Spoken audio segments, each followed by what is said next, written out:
Here with the very latest on the ground in Charleston tonight is Katie Byrne. Katie, what's going on there? Hi, Sean. Well, here in Charleston, we're just getting over high tide, which was what a lot of people were worried about.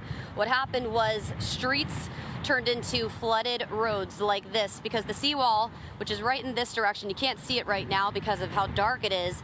We watched for hours waves from the Charleston harbor crash over that seawall and unfortunately flood roads in Charleston's Battery and also across downtown Charleston. Those seawalls typically protect the Charleston Peninsula where, you know, we've got these gorgeous historic homes, businesses where people have sandbags laid out to try to stop some of the water from getting in. But it's not just flooding that we've been monitoring here in the state of South Carolina. We've seen tornadoes touch down across the state. You can see a video here that shows one strong enough to pick up a car and flip it over. That was about 18 miles from us here in Charleston in a town called Goose Creek. But what we know from this flooding right now is that it's up there with hurricane flooding.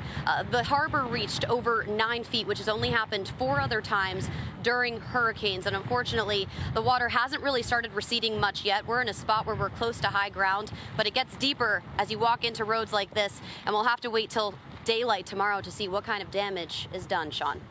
And Katie, mine is you have not in Charleston yet experienced the worst of this, have you? Well, high tide was what people were really preparing for. 8:30 is when it happened.